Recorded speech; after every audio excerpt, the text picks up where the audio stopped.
name is Pavandavra. Welcome to Precious Brain Lab, where we talk on brain disorders, brain development, and brain connectivity.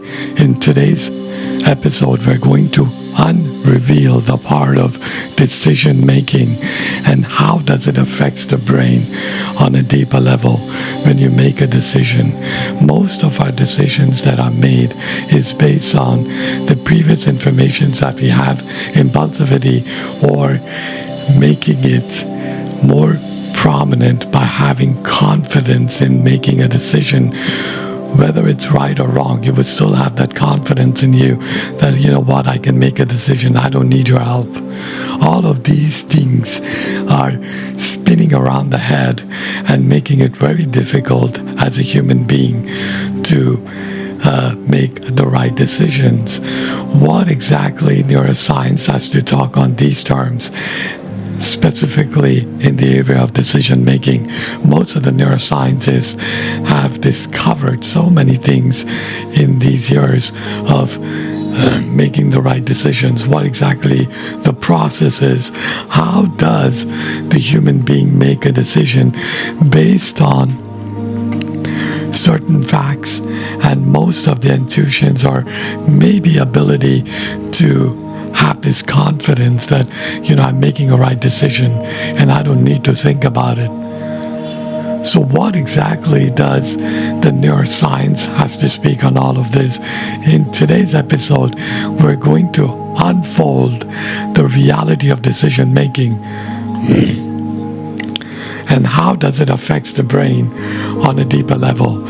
In certain parameters, as we look into certain areas of the brain, most of the human beings, they have actively using their brain to make a certain decisions, but these decisions have not been fruitful to most of us. Why is that? And why do we have impulsivity when we make a decision? Is there anything behind this? The science of reality.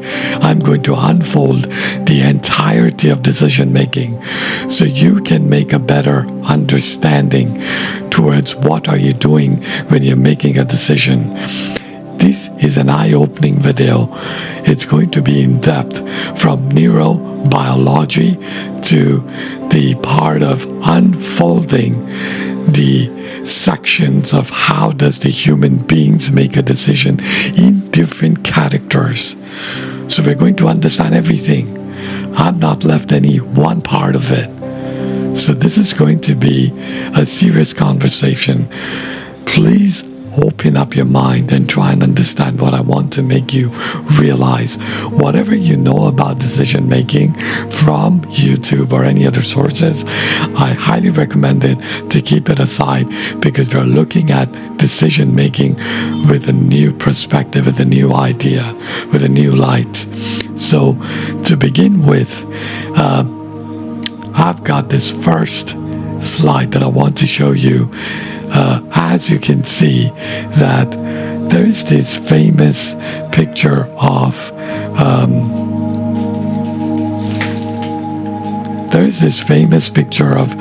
gardenscapes.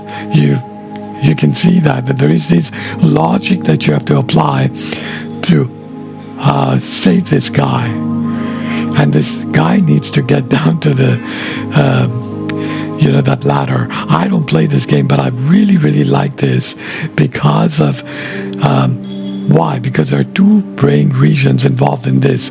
The first is the prefrontal cortex, that's PFC, and the hippocampus are the most critical parts of the human brain for decision making. So in this game, you are making a decision. Please try to understand. You're not just playing blindfoldedly. You're just making a decision that, okay, if I unpin this area, then maybe this guy might be saved. Or if I unpin this section of it, maybe the guy won't be saved. The bees are going to come out and eventually they're going to make really hard and they're going to bite that person. But what if and this is what the prefrontal cortex actually does. You see, you're questioning yourself to understand this section of the brain. You're questioning. And that is what the best thing about prefrontal cortex. You question, you validate, and then you play. But people, because of this, you're able to make a decision. But how does it really works on a neuroanatomical level? As we saw that it just talks about prefrontal cortex and hippocampus. While playing a game, you still have to utilize your prefrontal cortex and your hippocampus. Why? Let's say you test yourself in that game. You played something, but it failed. And that information is stored in a hippocampus. Now, once again, you try again. And this time you go with a different way. And then you try. Several trials. It's upgrading the part of that memory in your hippocampus. Now what happens is that when you get to the stage, when you do it in the right way, that information is a final information that is going to be remained not only in a hippocampus, but also to your senses like eyes and your touch. So the next time when you play that game, after a couple of months, you will still remember that.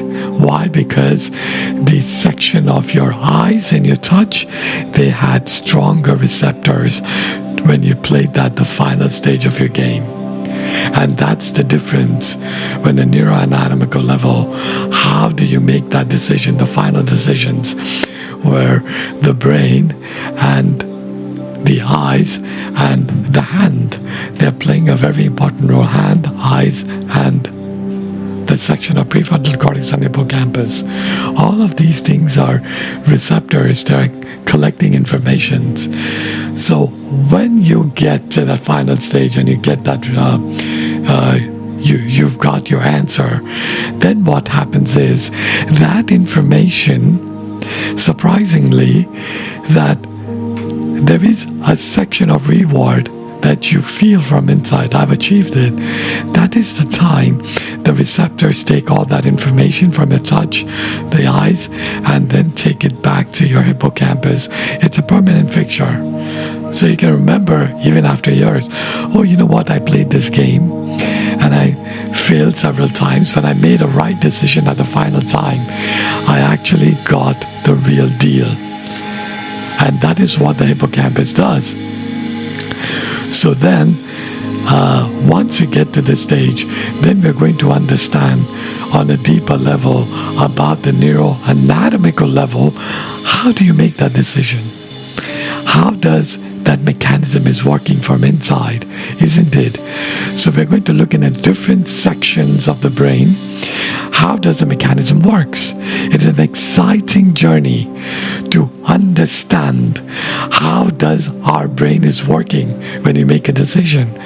And if you know that mechanism, then it's pretty easy for you to understand, oh, I know how I'm making a decision. And that is going to make it easier for you in future to make a right decision. Not only that, we're going to focus on several different areas of making a decision.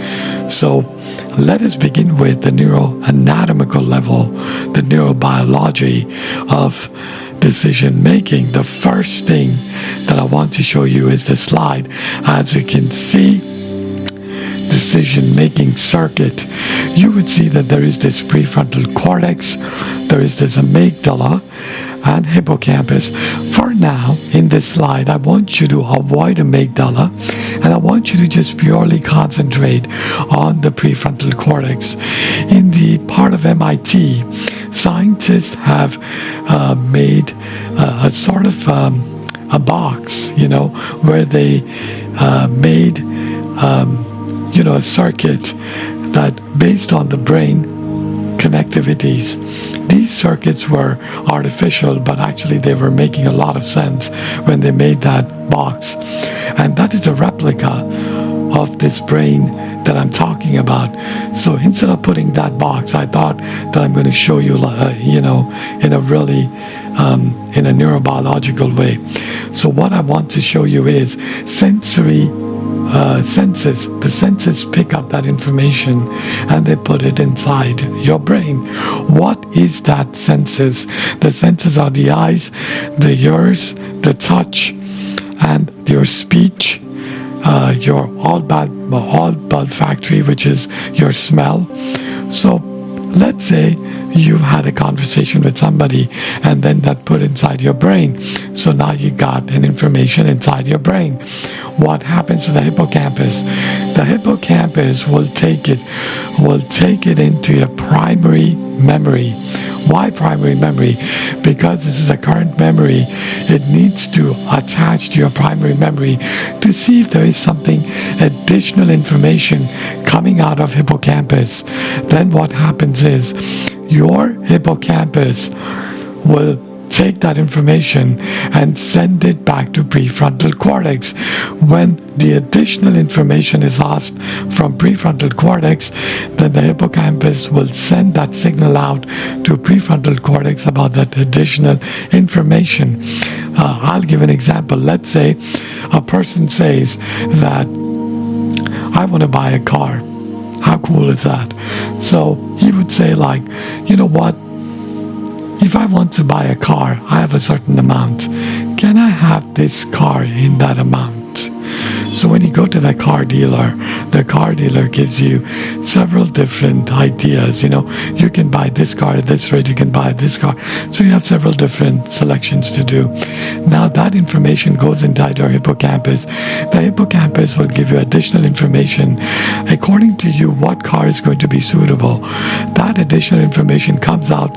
It gives you a fair decision inside your brain, and you make a final move and you say, I want to buy this car because this car is suitable for me.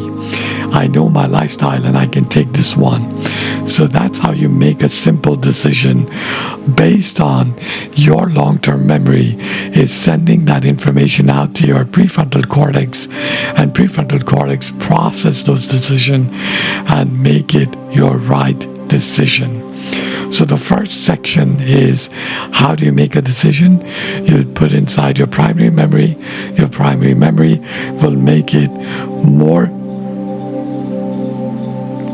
Your primary memory will make it more sound like, okay, I have made my decision and I'm going to buy that information that goes to your prefrontal cortex. It will make it really difficult for you to understand how to make a right decision. And then when that additional information comes out, it goes to the prefrontal cortex. Boom. You can make a right decision. The brain makes it. How cool is that? Which means the primary memory has enough memory to make you the right decision. The brain has that capacity to make the right decision. So based on the prefrontal cortex and the hippocampus, when you get that information, that additional information helps you to make that right decision. But what about, there are different sections that we still need to understand with the same diagram, but a different perspective to look at it, that how does it affects our decision making from a different light, from a different perspective. And why does it so difficult to understand the part of that decision making when it comes to confusion in the brain? How is that possible? Can the brain confuse you? Is it possible?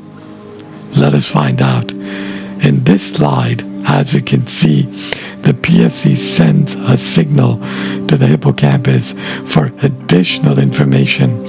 This hippocampus sends the same information back to the PFC. This results in failing to make a decision. It's a simple process. As you can see that there is this prefrontal cortex and then there is this hippocampus. Forget about the amygdala for now. Let us try and understand in this context, why can't you make a decision? Let's say the information goes in and you see that arrow that's pointing towards the hippocampus. Then that hippocampus take that information through the working memory. Then what happens is the information that is provided to the hippocampus have no further additional information, which means the hippocampus sends the same information back to prefrontal cortex. This causes failing to make a decision. This cycle is very important to understand. Why? Let us try and understand. If I give an example, let's say, same scenario, I want to buy a car, and now I'm buying it for the first time. I don't know. I'm buying it for the first time. I'm just giving an example. So if you're buying it for the first time, you're absolutely confused. You don't know what to buy. But you'll go with the ads, with people, with friends, with people around you. You're going to keep asking, you know what, I can buy this car. Oh, and then you take several different opinions. When you go to buy that car, you're absolutely confused. You're blindfolded. You're walking in the dark because now you're going to start talking to the salesperson. This is also going to confuse you even more because you never had a car, so you don't have any information. Even if you talk about your lifestyle, you'll still be confused. But my friend said, you know what, to buy this car, then why should I buy this one? My friend says that this car is not so good. And then that person would say, like, you know what, I think you should buy this one. Jack is telling you is false. I know that car is good. So then the third friend will come up and say, you know what, Frank is saying that whatever he says, it's never good, because he's getting the commission out of that car. If you buy that car, he's going to get a commission out of it. So don't buy that car. You know what? I think you should go for this one, or you should go for that one. So that confusion keeps increasing because there is no additional information inside your hippocampus. Please try to understand. There is no additional information in hippocampus. Remember one thing that I'm going to tell you. Before making a decision, always have additional information inside your head. What is that additional information? Additional information is your personal experience in that zone. Let's say if you're buying a car, you should have a fair amount of experience about cars. Your personal experience. And then you should make a decision. If you're going to go with other people, then you're going to confuse. That personal experience is your way to make the right decision. That is your additional information, your personal information, which people lack. They go for it, anything and everything, and then they feel like they made a wrong decision. So personal experience is important in any phase of life. Decision-making individual means having personal experience about certain information and then going forward with a group discussion to make it happen. But it should be validation. There should be a validation to your personal experience. It shouldn't be purely based on the part of your neurotransmitter dopamine. If it's just spiking your dopamine and you're experiencing it, then that is also wrong. Validation has to be there when you have your personal experience. That's the time you can make a right decision. If you only tend to have spiking your chemicals to get reward in return, then that is very dangerous. You're not going to make a right decision. You're only feeding that neurotransmitter. That's it. And that is going to end up hurting you really bad. So try to understand that neurochemicals, they play an important role in decision making as well. Not just about the part of prefrontal cortex and hippocampus, but also dopamine can create problems in making the right decision. So if we come to this point, then we've got to understand more on a deeper level about how do you go beyond this. Excuse me. let's say you couldn't make a decision. Then there is something more to it to understand. What happens to the mechanism right after you couldn't make a right decision and you're stuck in it? What happens to the mechanism from there? This is also neurobiology. And then this is going to give you an eye-opening from here, because we're going to dive deep, deep, deep from here. All deep, which is why I love neuroscience. So, as you can see, that the signal which comes from amygdala while performing a task that leads to negative emotion generates a stronger impact on the prefrontal cortex, which ends up in impulsive action and less reasonable critical thinking. The sympathetic nervous system is highly active during the process. As you can see that picture, now the mechanism is pretty cool. Let's say the sensory has put something inside your brain, and that information is about a car. Now you are at that car dealer and you desperately want to buy a car. You don't want to go home without booking a car. You want to buy it now. Enough is enough. You want to buy it. Several different information goes inside. It's causing an havoc to the brain. It's telling you that please review, please review, please review. And then several trials inside the brain confuses your brain, triggering amygdala. Amygdala is sending that signal out to the prefrontal cortex. Prefrontal cortex is sending that information back to, hippocampus.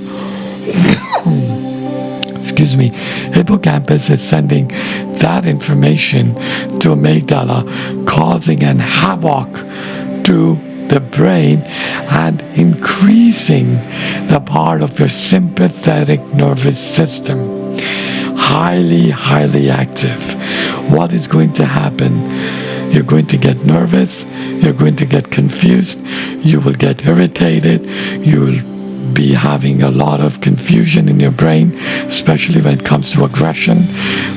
Brain will be blocked and you will be forced to make a decision based on that moment. You will not wait, but you'll say, okay, whatever you say, I think you're right, I'll go with your choice, I'll buy this car. Finish. Job done. What happens to the system inside? That system is causing a havoc. Why? Because the receptors are playing an important role in making a decision. Remember at the beginning I said senses play an important role in making a decision. Eyes, all olfactory, taste, sound, touch, they play an important role in decision making. This is neuroscience. We go in minute details in understanding that our receptors play an important role in collecting information. Our senses. How cool is this information? You're actually not looking at the product. If you're buying a car, you're looking at that car. Let's say, I'll give you an example of this. I want to buy this pen. So I am looking at this pen. What do you understand by this? I am looking at the pen, that's it. But that is not the reality. This pen, the visual cortex and the touch, the hand, the touch, they're collecting information. Eyes and touch, eyes and touch.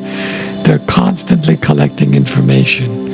Eyes and touch. And that information is stored inside hippocampus.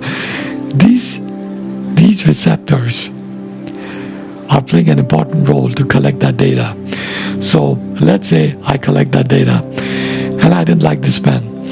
So when I go back and I find another one, and when I pick that pen and I look at it this way, then again, the receptors are active. This time, automatically they're active and they're collecting data because previously you have done that action. So the receptors are taking that information constantly The moment you touch, you see, you touch, you see, you validate, that information is constantly getting collected. How cool is this system? Why do I need to say this? Let's say if it's all about hippocampus and not about the eyes, then wherever you look, it won't pick up any information. It will only have that image, and you will see, you'll go. That's it. And the next time you do it, you won't remember that thing. So you'll do it again. You see what I'm trying to say? If these receptors are not picking up that information and not processing in that hippocampus, then you will repeat that that part of that information over and over again. But because it's picking up and processing it, you're able to stop there and look at different things and then compare it. You see what I'm saying? These receptors are playing a major role in decision making. Wow. Because in the part of memory, I will speak on these receptors. Eye-opening. What I'm saying now won't make a difference at this moment. But when I speak on memory, neuroscience and memory, my new way of looking at it, when I studied the animals, and I found out new things about the receptors, the senses, and that's an eye-opening to the memory, what this does. But for now, I leave it till here, that, you pick up that. It is processing it, which is why you're able to stop to that product and look at a different one and then compare it. If this was just picking up and didn't collect that information and it just had an image and boom, finish, it didn't process it, it didn't kept inside your hippocampus, how would you know that you've seen this product? You will go back and see it again. Because these receptors are picking up, they are doing that part where they collect that information. Receptors are important to make a right decision. It is a powerful element. The day you realize these receptors, you're going to make a right decision, not only for yourself, but also in group. How does this mechanism work, especially in decision making? Let us find out even deeper from here. So, as you can see, that there is these eyes that I talked about. Let's say he wanted to see the part of the car. He's looking at the car, and this time he's staring at it, and he's taking a deep look. But that sound from the temporal lobe, which is the ears, a lot of words have exchanged with the part of salesperson. That information also got processed with the eyes. The eyes has played the major role. Why? Because it can see. It's not hearing, but it can see in this process. That image is getting processed inside, and then that information travels to the limbic system. You see that arrow inside, behind the eyes? It's going to the limbic system. Then that limbic system, it goes down to your neck and then down to your back. The back means to your sympathetic nervous system, as you can see there. That sympathetic nervous system constrict several different areas of your body, causing you to force to have making a decision. This is that mechanism that changes the part of your blood pressure, changes the part of releasing the part of cortisol, which is a stress release hormone. It's pressurizing your hypothalamus because you hold that information so tight inside your brain while making a decision. It's also giving you goosebumps. You may also feel like, they're like your hair is standing, or maybe you feel like I'm freaking out. I don't know what to do. I'm panicking, or I don't know how to make a decision. That's because you hold it so tight inside your brain that your hypothalamus, a brain region that's involved in releasing your hormones and keeping you in homeostasis. So also keeps your part of your blood pressure normal, like it just keeps in balance. So if that is pressure during decision making, then you're about to release a lot of cortisol, and due to that stress you will make a decision in the end. You'll say, forget about it, I want this car, that's it, that is my ultimatum, I'm not going to even understand anything, and I'm just going to buy this car, that's it. I don't want anything. I don't want to confuse my brain. I want to buy this car. That's it. You see what I'm trying to say? The neurobiology of the system inside that is causing an havoc to make a decision. Where do you find most of this in? This system, where do you find in most of it? Most of this is found in teenagers and in somewhere in between 20 to 25 years of age. You're going to find this kind of panics. And especially from 16 to 18, it's very sensitive. I would highly recommend in colleges and, during the lectures, they should be lectured on how to make a right decision and how can you stay calm. Because they need to understand is not everything needs to be triggered. They need to stay calm. And so when they get to understand the neurobiology of how the decision is affecting their brain, then they would not panic in several situations. So for that, I'll come up with a separate video only for 16 to 18 years of age or 16 to 20 years of age. Between these ages, I'm going to specifically make a video on decision making. These sections are very sensitive. I'm also going to talk on their brain connections because they are very, very sensitive. And those brain sections are pretty much a little different from what the age of 35-year-old brain, 45-year-old brain, and 50-year-old brain, they play different roles. And that I'll talk on a different level. But when you make a decision, especially people who have high blood pressure problem, diabetic, or people who have codependency, they cannot make a right decision. And these people need help. High blood pressure people cannot make a decision on an instant. That's because of their mechanism. If the pressure is building up inside, they will get panic, especially in critical informations like choose between your job and your family.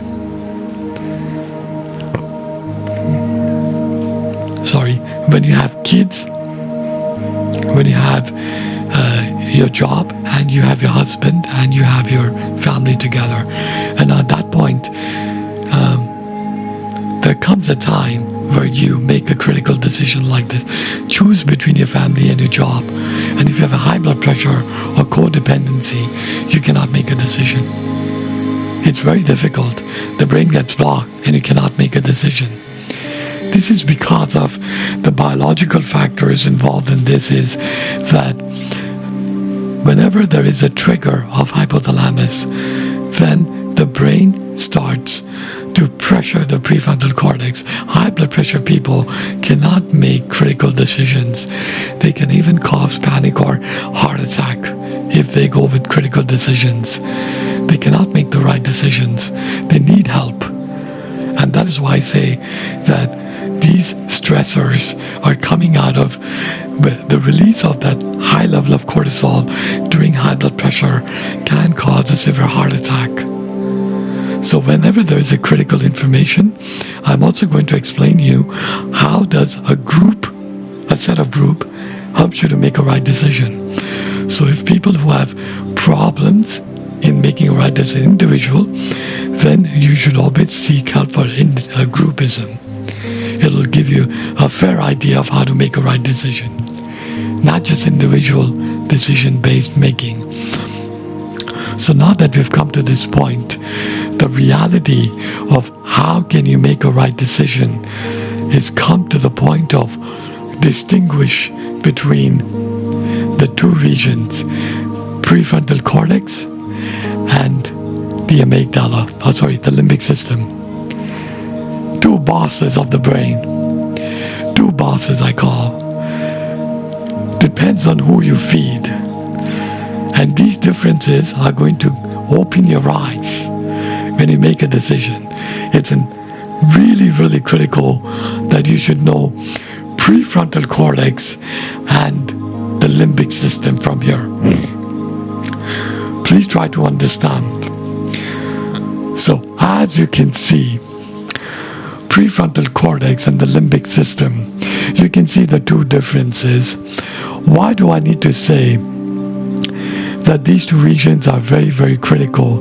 Because they are so powerful in nature that they can dominate over each other. If limbic system can dominate over prefrontal cortex and prefrontal cortex can dominate over limbic system, imagine that there are two lions fighting. So they're equal strength, right? Now, equal strength means that one will win and one will lose. And that is how it works in the brain. That if you feed limbic system, prefrontal cortex will lose. If you feed prefrontal cortex, the limbic system will lose. So how do you make that difference? This is going to help you when you're making a decision.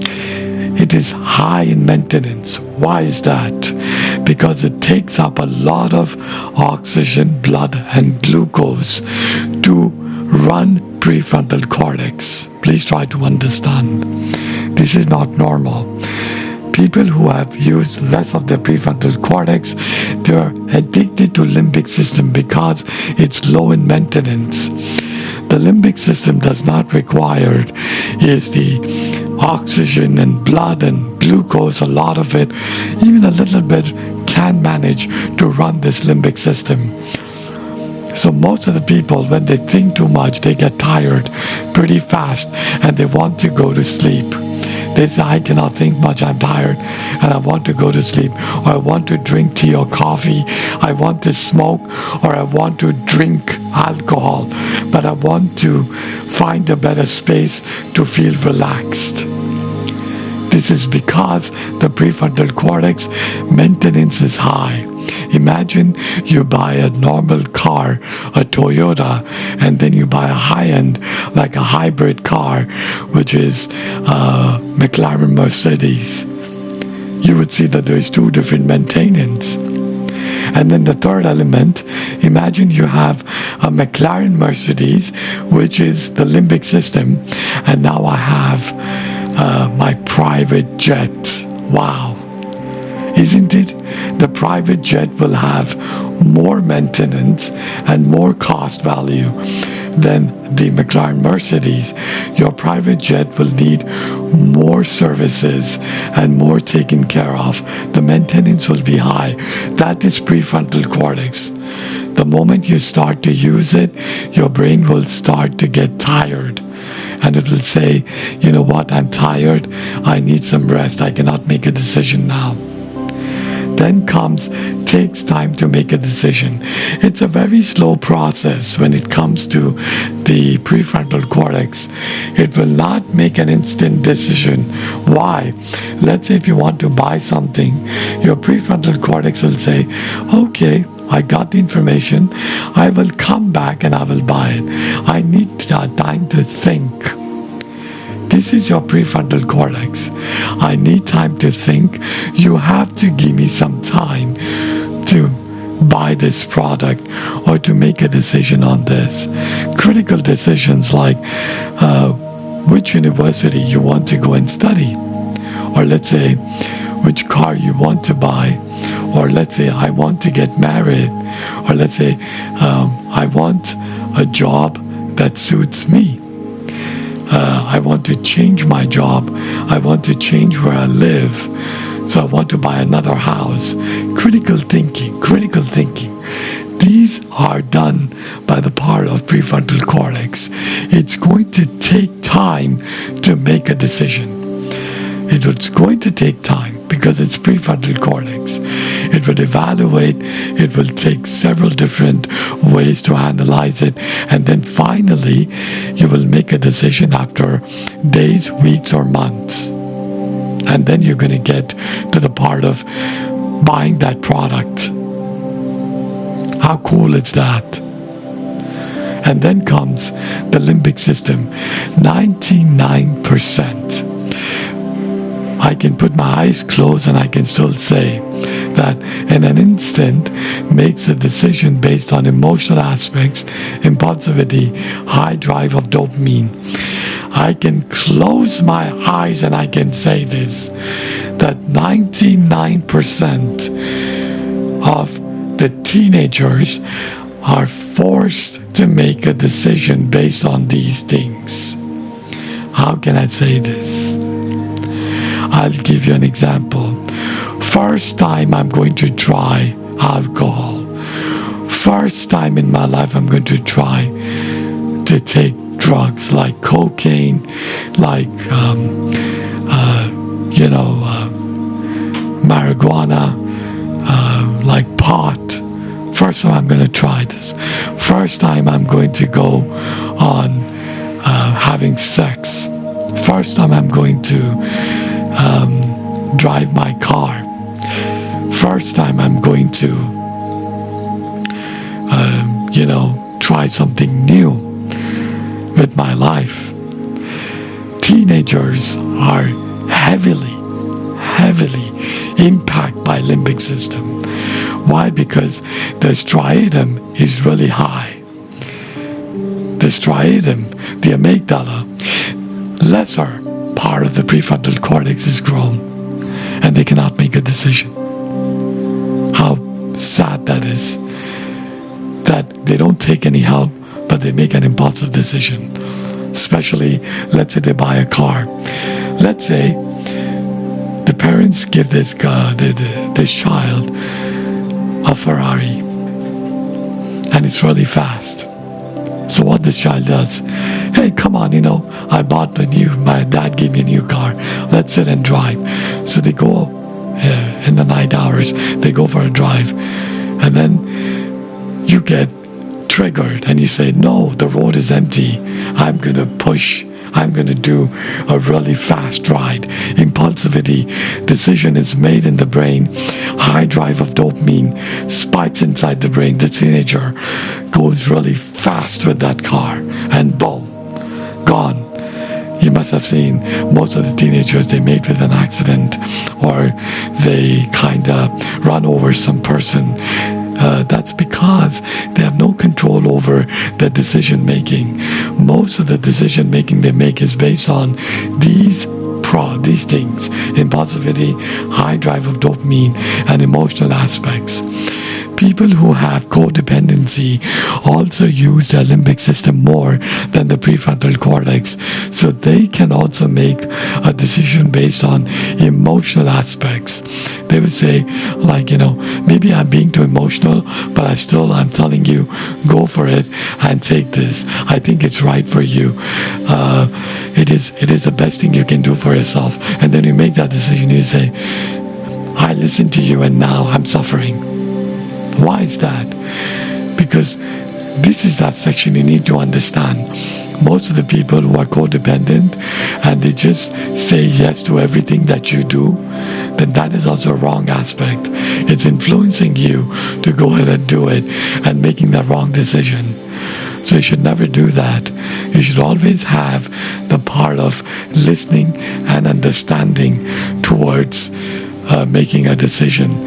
Don't just be too impulsive in making any decisions based on someone is telling you that you're right and you should make that decision. Then comes the part of validates to make a decision. Absolutely true. People hate this. People hate this when they validate. Most of them, they think that, forget about it. You know what? I think I cannot do this. It's too much for me. Why? Because most of the people who don't use their prefrontal cortex and they use other information to make a decision, like Google, friends, or any other sources. When it comes to validation, the brain gets confused and they cannot make a decision. This is why most of the people, the dopamine shuts off quickly, switch off.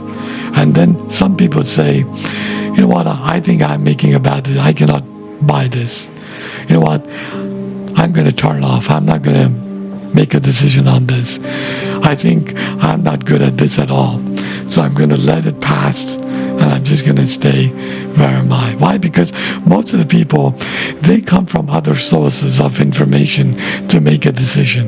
They cannot make a decision on their own, especially when they ask individual people to make a decision.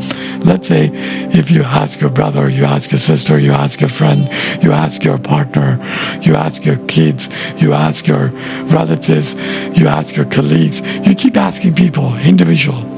And that causes even more problem. But when you have sufficient enough of information experience on your own and it's stored in your hippocampus, which is a primary memory, then that validation will help you to make a right decision. But if you only keep asking, then that is going to confuse your brain and eventually you're not going to buy. You're going to back off. So there are two aspects in validation. It's up to you how you validate it. Then comes the limbic system. While making a decision through limbic system, doubt, insecurities, and aggression arise during the time of making a decision. Like I said, a teenager wants to drive a car and he has a Ferrari. Now he wants to speed up. The moment he wants to speed up, he thinks about his father. Oh, my dad said, you know what? Don't drive too fast. And he also said that if you're going to meet with an accident, I'm not going to help you to come out of it, because follow my instructions and nothing will go wrong. But if you're going to do something on your own, then I'm not responsible for it. It's your own responsibility. I'm not going to help you. I'm not even going to buy a new car for you. You're going to be grounded if you're going to speed up your car. Now that teenager is thinking before he pushes that gear to the last gear to take it up to 250 miles per hour or maybe 300 kilometers per hour. Let's say during that time, doubts, insecurities, and aggression will increase. And finally, because he has that friend sitting next to him telling him, speed up, nothing is going to go wrong. This road is empty, speed up. So he's going to just push that and boom, he's gone. So a lot of doubt, insecurities, and aggression comes up when you make a decision from the part of the limbic system. And that causes the havoc to the brain. Most of the science of understanding from this section has caused terrible mistakes to the brain. The brain thought that they can make a decision, and then the brain thinks that maybe I cannot make a decision. And then the brain thinks, I'll forget about it, I know what I want. Look how many things inside the brain, one brain, but different actions, different scenarios can change decision making. I'm talking in depth. Let's say, before we get to the next chapter of decision making, let me speak deep right now about something that I think you should all know about. What is that? In the recent years of experiment in modern neuroscience, decision making was quite an interesting topic, and it's still yes. So what they did was they got a monkey, and scientists bought this monkey and he kept them, and now he kept the two colors. Now based on the colors, he's going to get a reward. And the monkey doesn't know that's a yellow and red color. Now you got to tap on something. He sees the banana. The banana is inside a box, and when he clicks the right button, the banana is going to fall. So now the monkey is sitting and he's deciding. The monkey, how is he deciding? He's looking at the box, he's trying to bang it, and he's trying to understand, how can I get that banana? Then he looks down and he starts to understand. And then what he does is, he looks at that color and he bangs it. Bam, bam, bam, bam. So accidentally he bangs it on the red, but nothing happened. Then he bangs it on the yellow, and bam, the banana falls from the box. And he's happy, he takes up. And he eats it, he's happy. And once he eats it, scientists take them away, and then he does all his other work. And then he comes back. The next day he performs that same activity. Can the monkey remember? Surprisingly, he remembers that part of that box. He knows that box. So what he does, he looks at the box, and this time he doesn't touches it. He looks at that box and looks down. But this time, there are two different colors. He's manipulating red and blue, no yellow. And again he bangs, bam, bam, bam, bam, bam, bam. And accidentally he bangs the blue, and then he gets that part of that banana. He goes, he enjoys. Then he comes back the third day. This time there is no red. There is this banana inside, and now he has two choices, blue and yellow. Confused. He looks down, but this time, surprisingly, that monkey stops. He does not do anything. He's looking at the box and he's looking at the colors. What is this giving me the idea, apart from what the scientists said, from a new broader perspective, that the receptors are playing a major role in making a decision?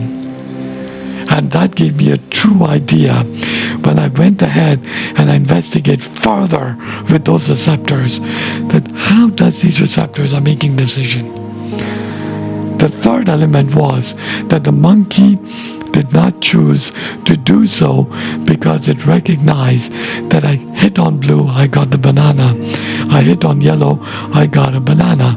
The third element of looking in this way is that that yellow color and the yellow banana, and then changing that box color to yellow, have confused the brain of the monkey that which one he needs to click to get that banana. It confuses the brain because there are colors matching. Only the blue color is different, but it's trying to understand because receptors are hitting towards the yellow color more because it sees yellow more. So it's confusing the brain. It's not making a decision. So what happens here? He's banging, like bang, bang, bang, bang, and nothing is happening. So what happens this time is, the final stage of making a decision, the monkey finally goes ahead and bangs the blue. Shockingly, he bangs only the blue and sits down. He's not banging the yellow. This is a clear example of how the brain is forced to make a decision. The surroundings, like I said in that early, when you're buying a car, there are too many cars lying in front of you. So those are similar. And they're forcing the mechanism to go for something from matching ones. You have to go with the odd to make a decision. And that's what you're doing that time. You're going with the odds and you go, well, whatever you're saying is right, I'll buy that. So you're going against what you know, and then you buy that. This is that force mechanism which I'm talking about in terms of making a decision. I really like the idea of monkey. And whenever I see that, it reminds me of how cool that experiment was to give me an eye-opening that receptors also play an important role.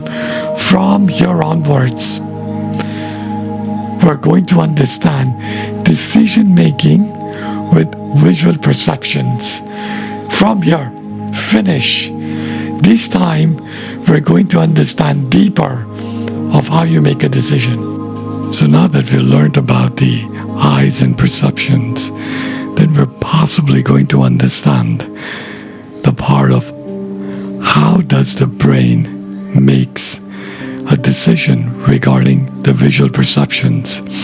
In all the human lives, decision making is a very important process, and the only thing that helps us to make a right decision is when we are having a good information about some certainties and a good information about how can we make it a better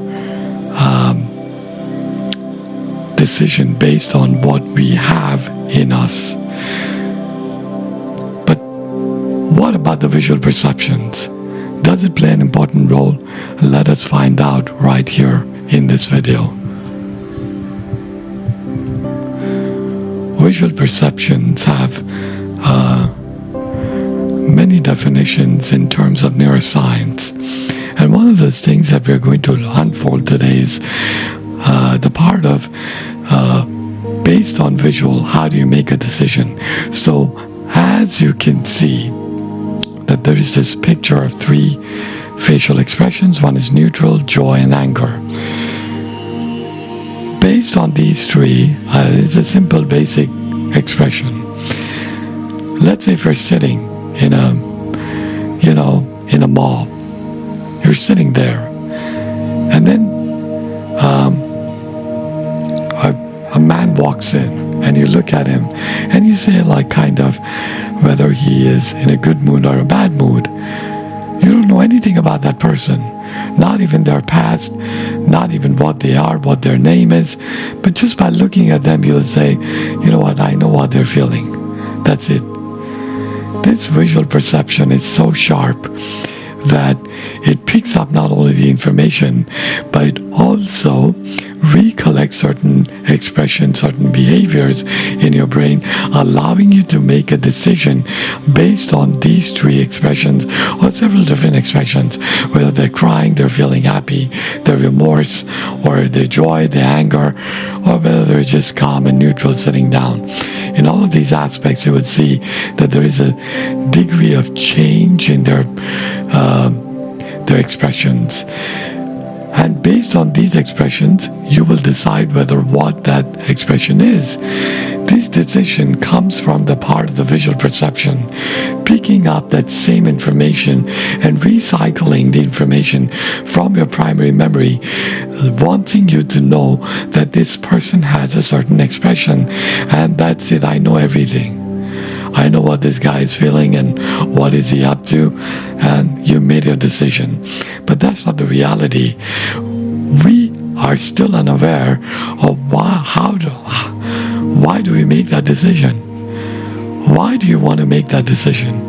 You don't know anything about that person, and you still go ahead and make a decision about that person. This is because the advancement of the brain. Your brain is too advanced.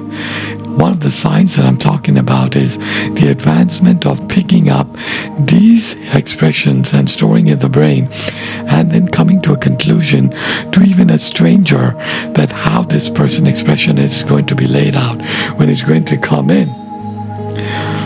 This is how cool the neuroscience can get when it comes in terms of understanding and learning about these expressions, especially when the brain picks it up automatically and tells you, hey, you know what, this is the expression and this is how the man or the woman is feeling. That's it. They've not even spoken, they're not done anything. The eyes are actually picking up and processing it.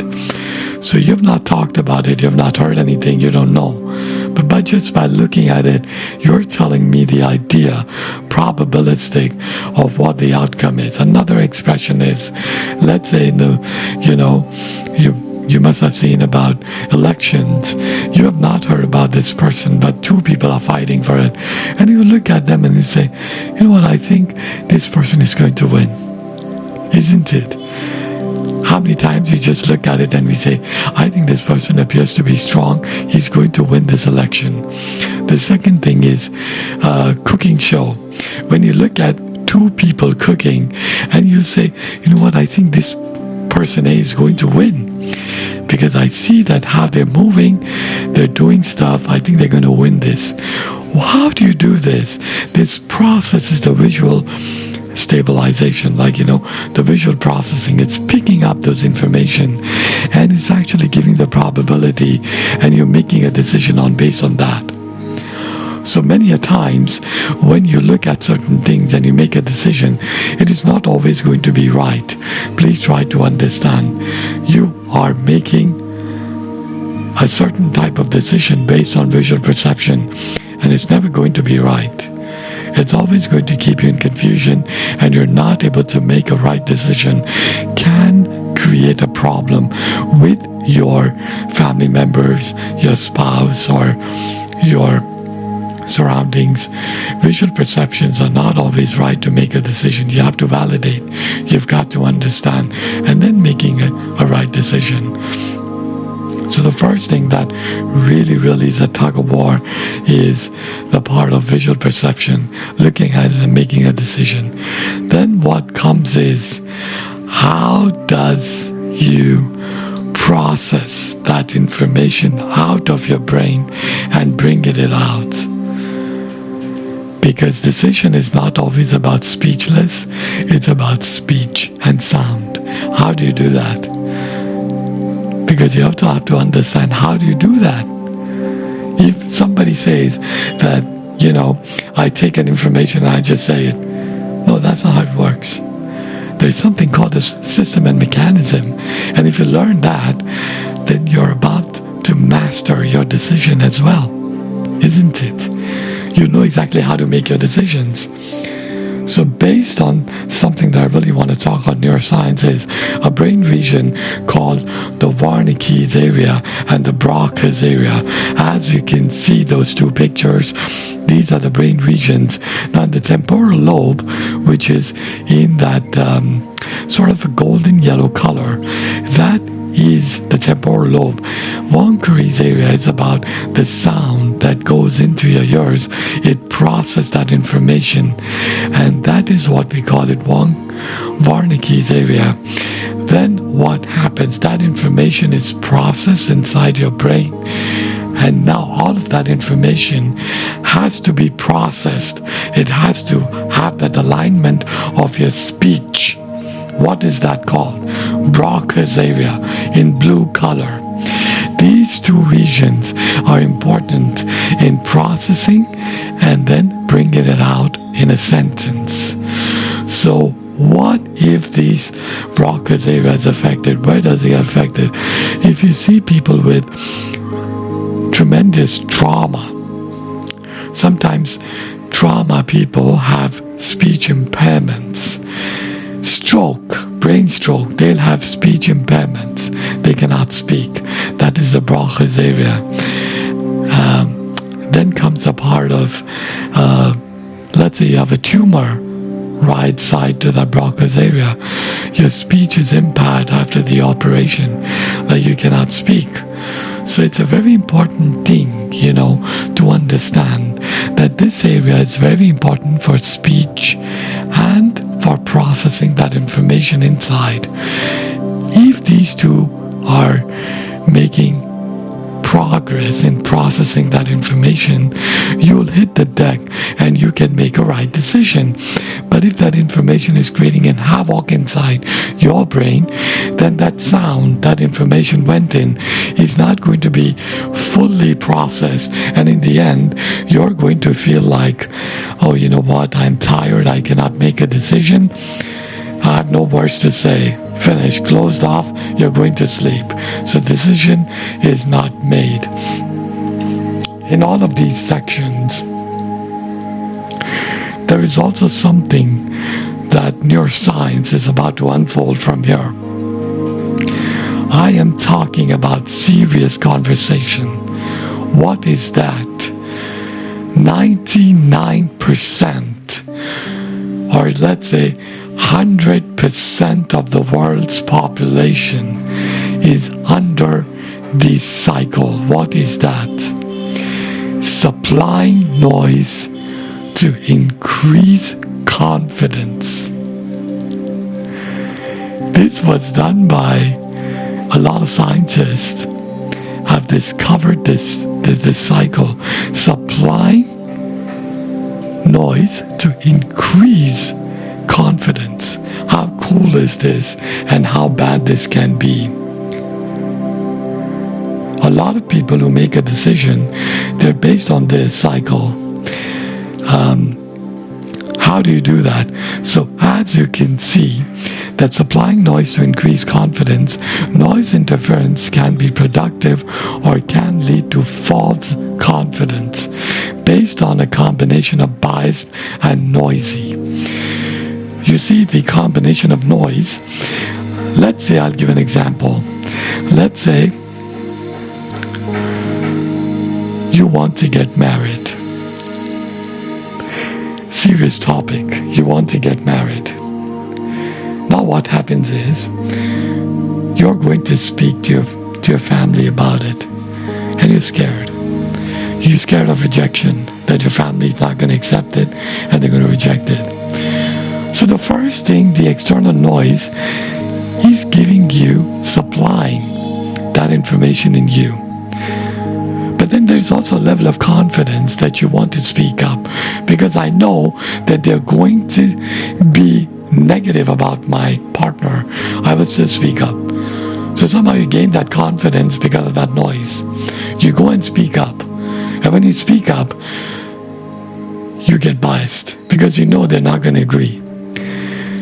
That noise and bias is going to end up making you the right decision of getting married to this person, or after getting married, you might feel that you made a wrong decision.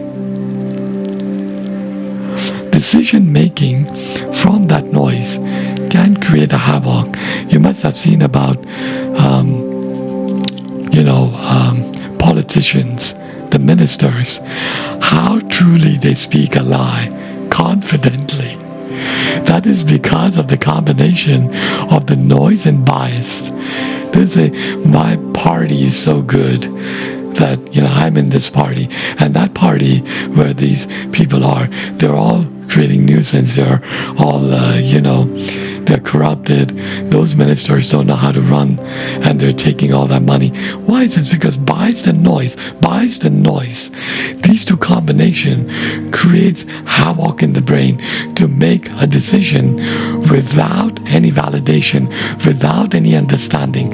In the end, what happens is your biased information gets to the point of confidence, and whether it's a lie, you would still be supremely confident, extremely confident, supremely supplying that engine of that noise to that confidence, and increasing the part of telling that I am true and that person is a lie.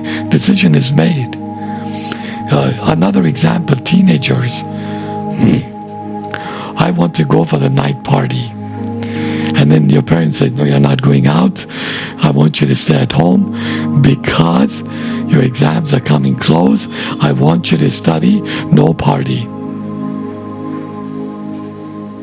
The teenagers are going to just get up and they're going to jump off that window and they're going to go for the party. That's it. No, my parents are rubbish. I'm not going to listen to them. And decision is made by the teenager. He's going to go and do it. Third kind of decision. Couples. How dare you speak to me like this? I'm not going to like this. You said something to me, and that was very mean. And then your partner says, I really didn't mean to say this. Please try to understand.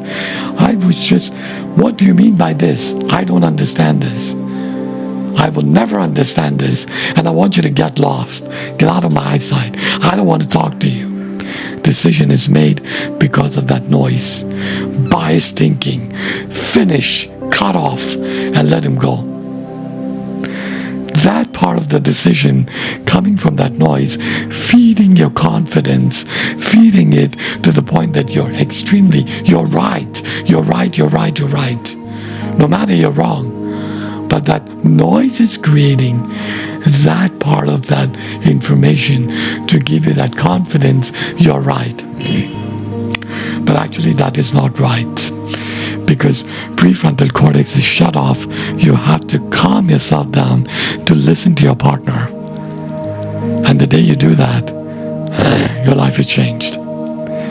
So when you get to this point, that the noise feeds confidence. So if you realize this during a decision making, and if you're getting overconfident, calm yourself down, get away from that noise, close that cycle inside, calm yourself down, and then start with a new cycle. So the eyes plays an important role to make the right decision. But then what happens to the brain when we make such decisions? And then we think of like, hey, maybe I made a wrong decision. Maybe I should listen to the others. Sometimes you might get to the point of making a right decision, but that confidence in teenagers are false. Most of them are false. They don't come out straight.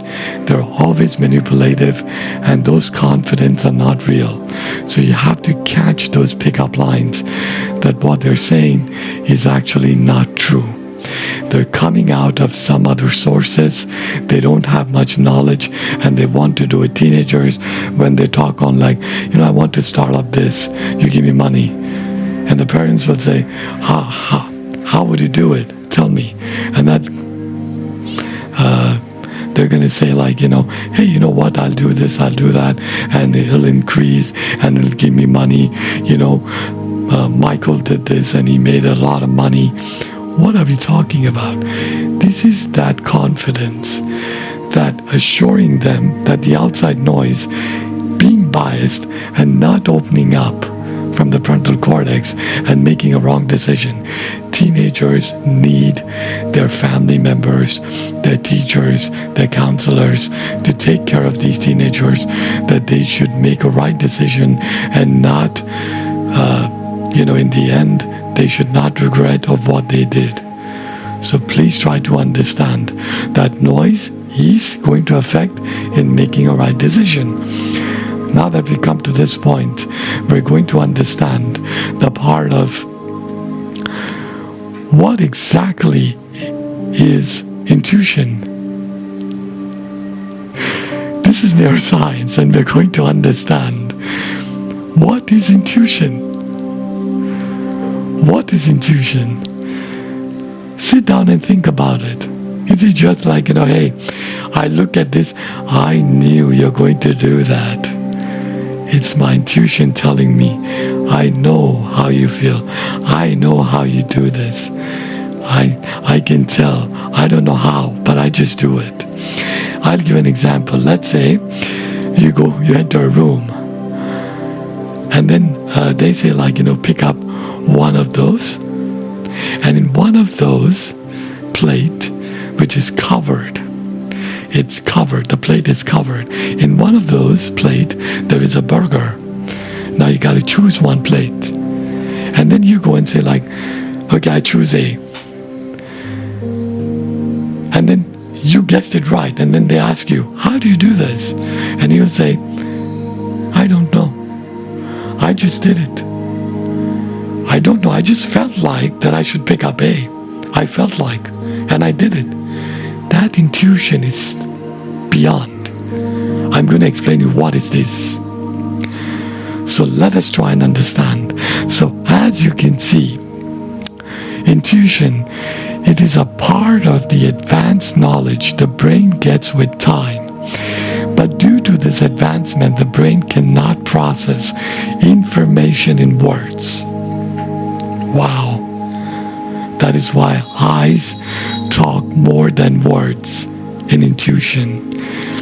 You see, sometimes the Broca's area that process that information and you speak, just like I'm speaking now in front of you.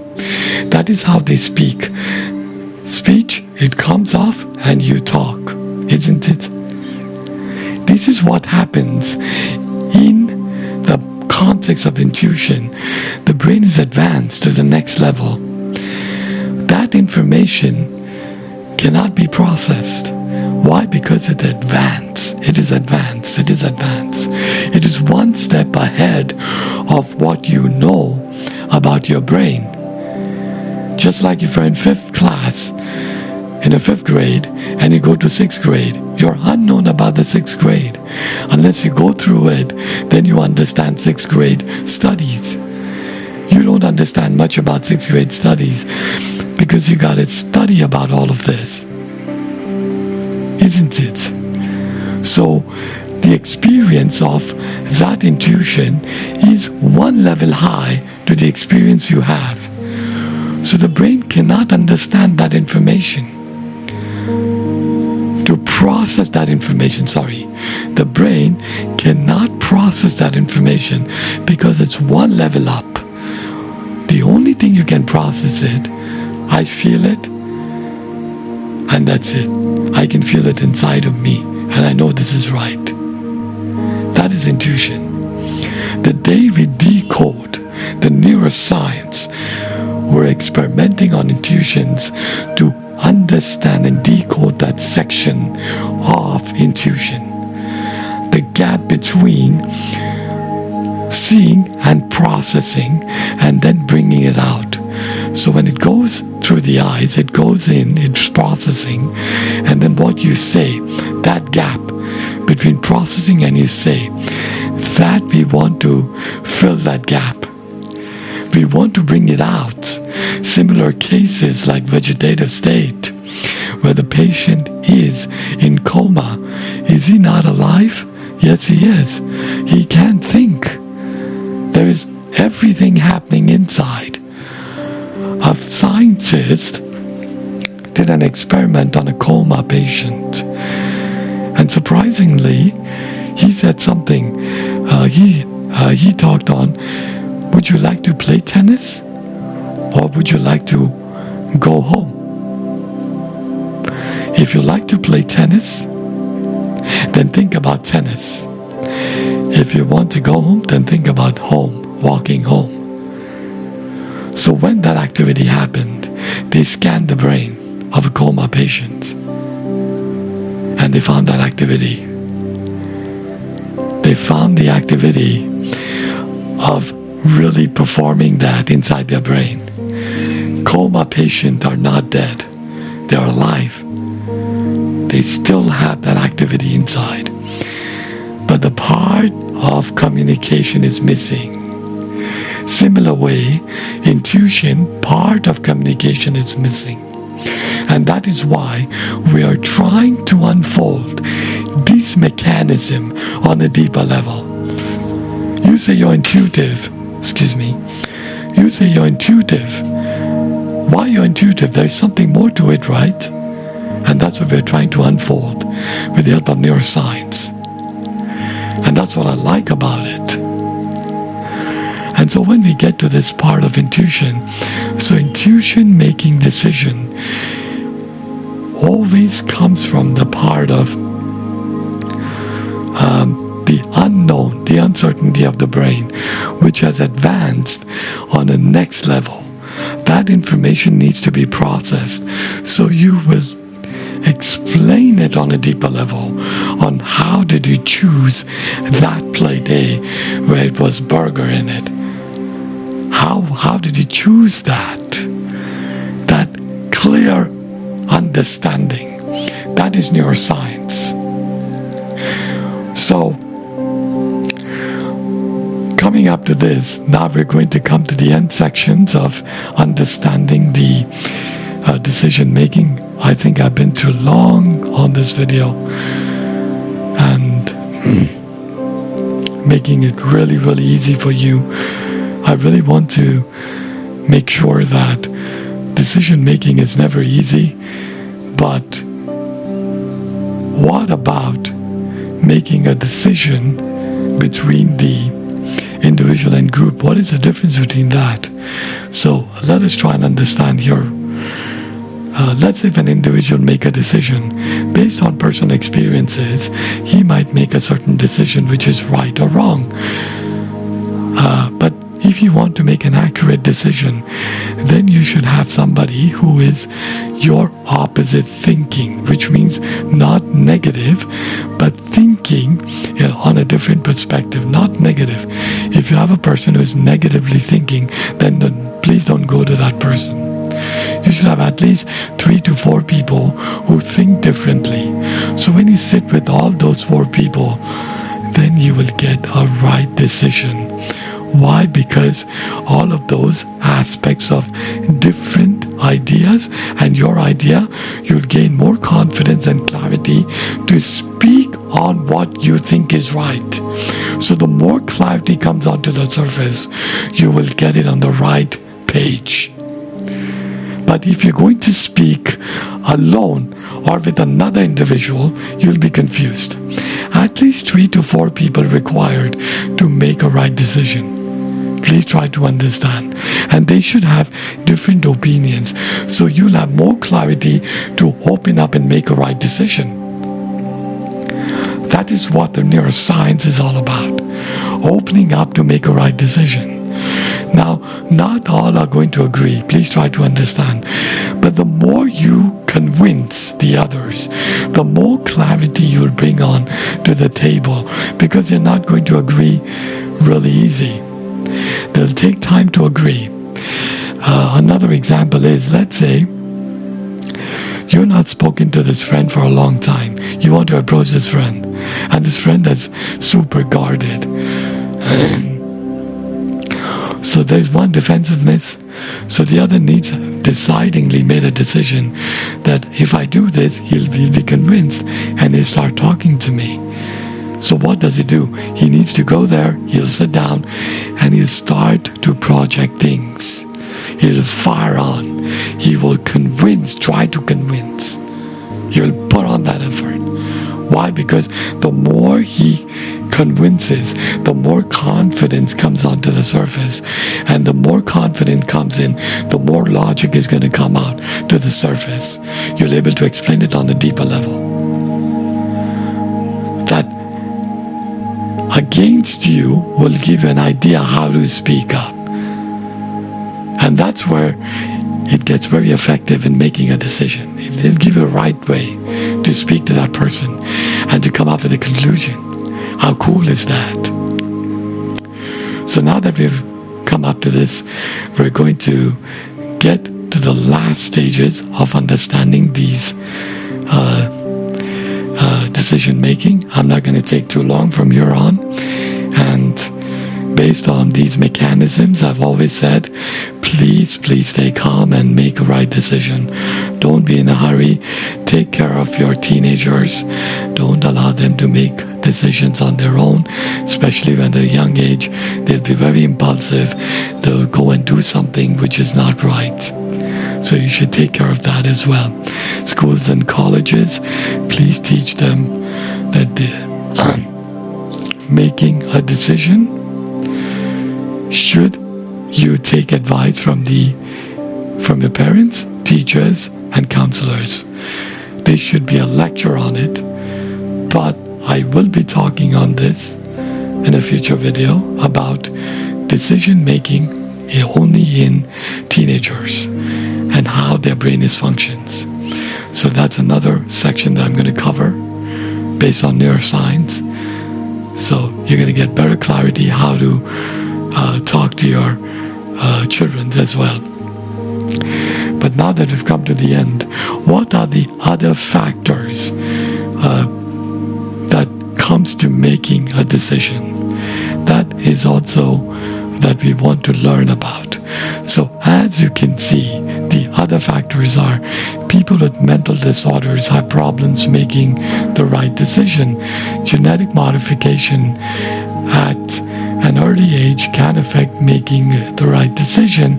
And then Addictions like drugs, alcohol, sex, and unhealthy lifestyle affects in making a right decision. Now, starting from the first, people with mental disorders have problems making the right decision. What are those people? Schizophrenics, bipolar disorder, borderline disorder, and major depressive disorders. They are the components where the prefrontal cortex is completely smashed. They cannot make a right decision. They're suppressed. They're pretty bad in shape. They cannot make a right decision based on personal decisions. They'll be terrible in making that. They'll subside the part of the reality, and they'll only pick up the biased thinking, and they'll pick up certain information and make it really bad. Then comes the part of genetic modification at early age can affect making the right decision. Childhood trauma, genetic modification, you cannot make a right decision. This is also a very, very important stage. Genetic modification coming out of this section is very, very bad. Once the genetics are changed, they will fixate your brain to something that only in this section, if I get the information, then I'm right. I'll subside the rest of it, and I'm only going to accept this. This is a very bad phase. Genetic modification can affect in decision making really bad. Let's say you didn't had any high blood pressure. Now you got high blood pressure. So now your decision making is going to be quite rational. Then comes heart attacks. You got a heart attack, you survived. Your genetics have changed now because there was an organ failure. Now your body is trying to repair. Your genetic has changed. And then again, at this time, what is going to happen? Your ability to make decisions have changed. Then comes in children's. Let's say your parents are abusive, and because they've been abusing you in childhood, it's going to affect your decision making as well. So that's another part. So there are so many examples that changes the genetics, and your decision making also changes. Another example, accidents at the early age. You were riding a cycle or bicycle and you fell off and it hit the part of your brain, your frontal cortex, and somewhere it disturbs you when you make a right decision. Because of that accident and prefrontal cortex have changed, your genetics modification has taken place at a very early age. And when you get older, your effective decision making is going to be pretty bad when you get older. You won't be able to make the right decisions. You'll have very, very bad mood swings while making your decisions because it has affected your frontal cortex. Then comes addictions like drugs, alcohol, sex, and unhealthy lifestyle. Oh my God, this is a very bad section.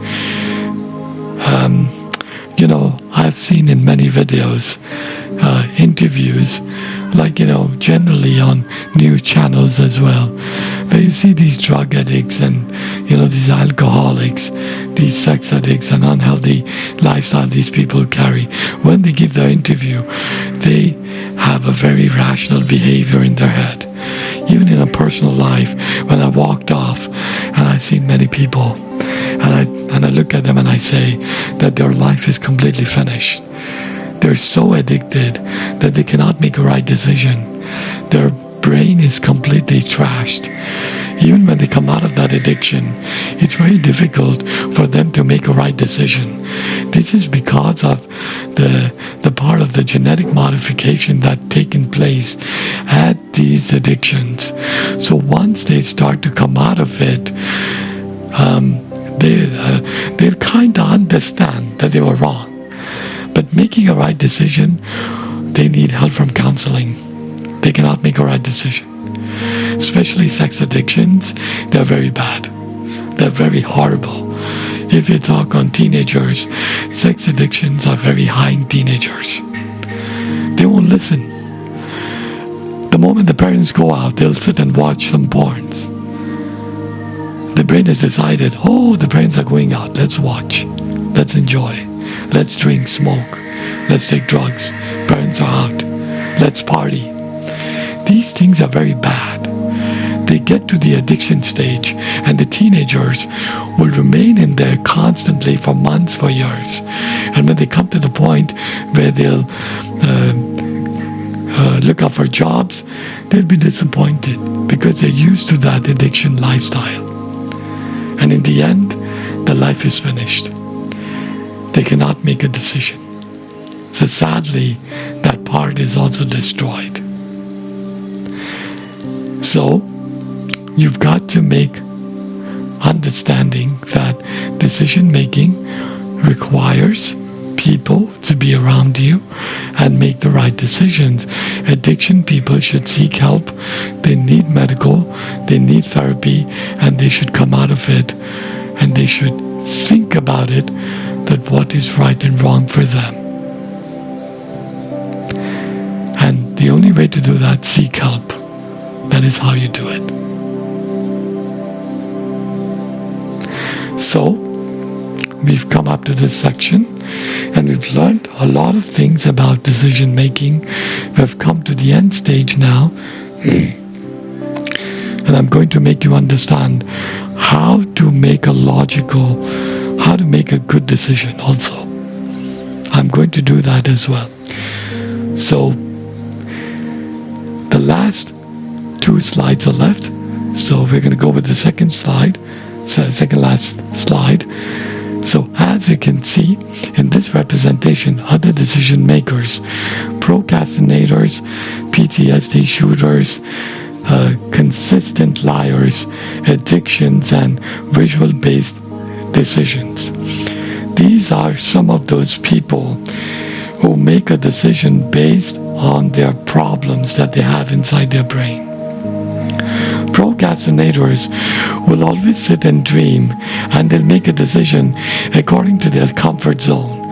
Oh, I made a decision. I will start on this day. And by the time I'll pick up this and I'll do this and I'll do that. And on this month and this day, I will start doing this. And that day doesn't come, because that procrastination will increase as they extend that date. So the curiosity will keep increase, and they'll keep doing inside their head. That decision is never fruitful. So those people are going to suffer a lot who procrastinate and make a decision. Second comes PTSD. This is a large concert. Oh my God, this concept is so big.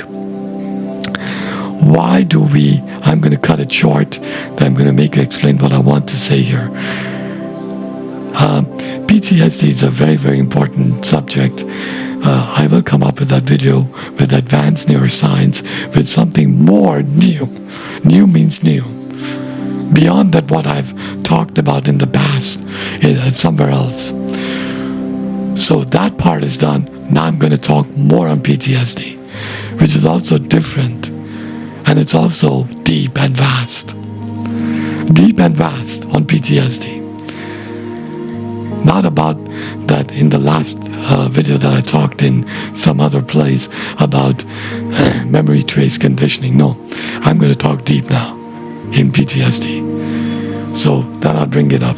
But in this PTSD, the amygdala is triggered, and when they talk on it, there's a delay in processing that information. The fear, and the fear of getting hurt, fear of to the unknown, they close off and they delay the process in making a decision. So that's where the problem is. Then comes the shooters. Shooters are not always right. They'll always make a decision based on this and that. Who are the shooters?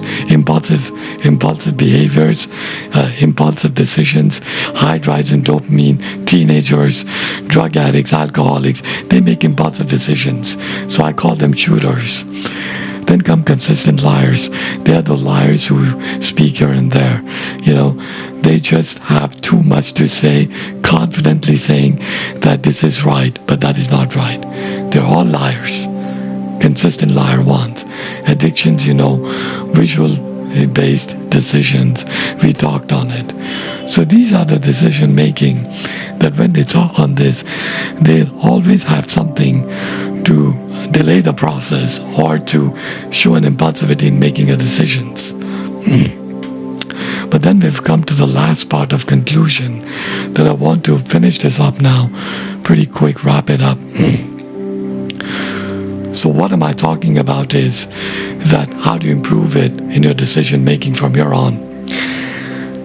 So as you can see that there is this emotions, and you will see that there is this logic.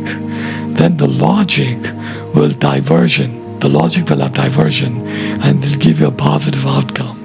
How is that? Let's say you have a bad emotions. While making a decision, you will say like, I'm not worthy to have this relationship. I'm not good. If I go to that person, he's going to reject me. Then what happens? When you get that emotions flowing in you, then you define logic. Wait. You say to yourself, wait. If I go to this person, then I will explain this person that I really love them and I want to be with them. No matter if they reject me now, I will persistently find logic to explain them, to make them understand that I really, really like this person and I will do anything to be in that vicinity. I will be with them, I will give them a surety, and I want to be with them for the rest of my life. And for that, I will consistently give them information about I am right, and I really, really, truly adore you. I want to be with you. That's a positive outcome to approach that person. Second scenario, let's say you want to speak something to your spouse. What if my spouse will leave me and go? No, don't do that. What you'll do is you start to find logic. What is that logic? You'll say like, that emotion is bad. Then you start to say, what if I go this way and I talk to my partner and I will explain them why I did this. Before they get mad, I will try to pursue it in a different way. I will calm them down, and then I will explain them in a really sweet manner.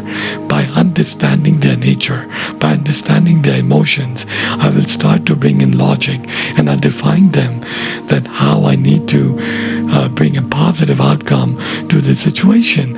So emotions will be stronger than logic. So once that emotion is strong, you shoot up to that logic and bring that logic out. That's it. And you're able to make a decision that you're right, you're doing it right, and there is no problem. So please try to understand that logic is never easy. You have to put in the practice. You got to bring it out and make things work. Please take care of teenagers. They cannot make a right decision. They need help from their parents, teachers, and counselors. So in the end, I'm going to wrap up here. And I want to say this, please, please, please subscribe to my channel.